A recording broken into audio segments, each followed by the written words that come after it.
मियां बीवी राजी तो क्या करेगा काजी।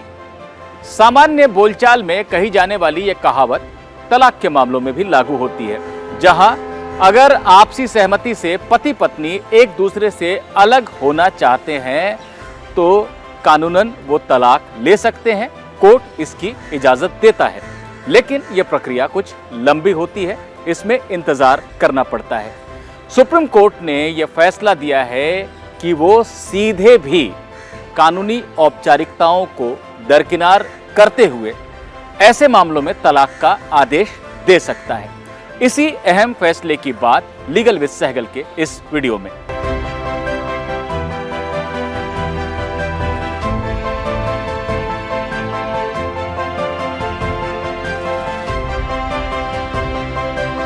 वीडियो में आगे बढ़ने से पहले सबसे पहले मामले के बैकग्राउंड यानी पृष्ठभूमि की बात कर लेते हैं।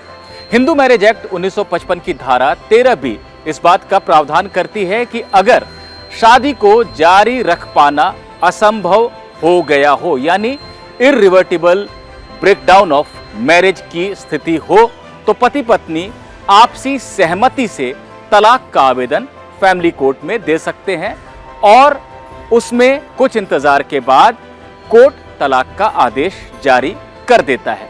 लेकिन ऐसे मामलों में होता यह है कि क्योंकि फैमिली कोर्ट के पास बहुत सारे केस लंबित होते हैं, ऐसे में यह आवेदन सुनवाई के लिए जज के सामने आने में कुछ देरी होती है और उसके बाद भी जब जज के पास ये मामला आता है तो सेकंड मोशन यानी तलाक की औपचारिक डिक्री हासिल करने से पहले 6 महीने का इंतजार करना पड़ता है। यही कानून है।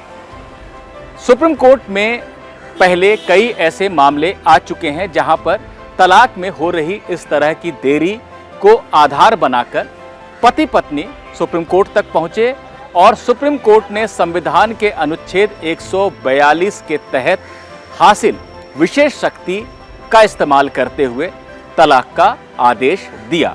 संविधान का अनुच्छेद 142 ये कहता है कि न्याय के हित में सुप्रीम कोर्ट कोई भी आदेश जारी कर सकता है, जहां पर कि कानून की किताबों में लिखी गई जो औपचारिकताएं हैं उनको दरकिनार किया जा सकता है। ये सब कुछ हो सकता है न्याय के हित में जहां पर जरूरी हो।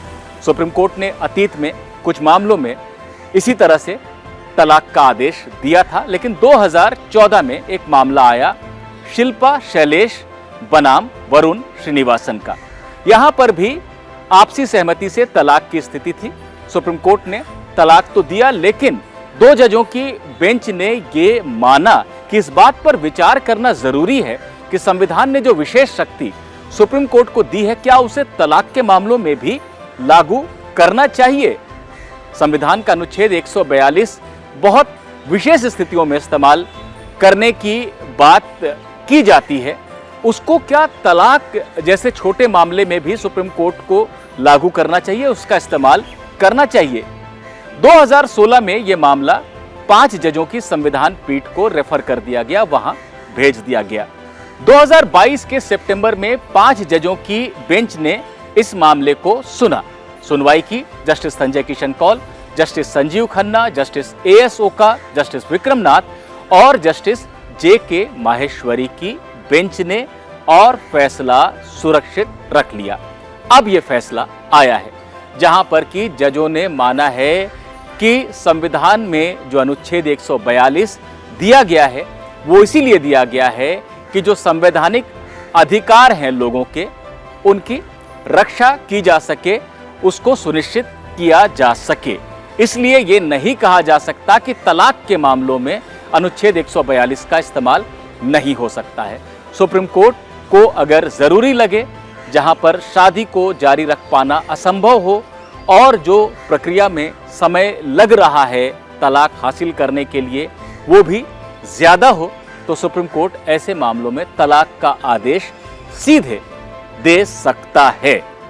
जजों ने यह भी कहा है कि जो 6 महीने इंतजार करने का कानून में प्रावधान है, यानी सेकंड मोशन तलाक की औपचारिक डिक्री हासिल करने के लिए 6 महीने का जो इंतजार करना होता है, वो प्रावधान भी जो है उसको भी दरकिनार किया जा सकता है जब सुप्रीम कोर्ट तलाक का आदेश सीधे दे रहा हो। तो ये साफ हो गया है कि तलाक का आदेश सुप्रीम कोर्ट से भी सीधे हासिल किया जा सकता है। हालांकि निश्चित रूप से ये कहना होगा कि ऐसा जरूरी नहीं है कि तलाक का हर मुकदमा कोई सीधे सुप्रीम कोर्ट तक लेकर आ जाए और सुप्रीम कोर्ट से सुनकर तलाक दे देगा। निश्चित रूप से सुप्रीम कोर्ट सारे पहलुओं को देखेगा कि क्या वाकई में शादी को जारी रख पाना असंभव है और जो तयशुदा प्रक्रिया है उसका पालन करने से पति पत्नी को कोई समस्या आ रही है और उस समस्या के चलते सुप्रीम कोर्ट को सीधे मामले में दखल देने की जरूरत है। इन बातों को सुनिश्चित करने के बाद सुप्रीम कोर्ट तलाक दे सकता है और संविधान में जो विशेष शक्ति सुप्रीम कोर्ट को दी गई है उसका इस्तेमाल ऐसे मामलों में भी कर सकता है।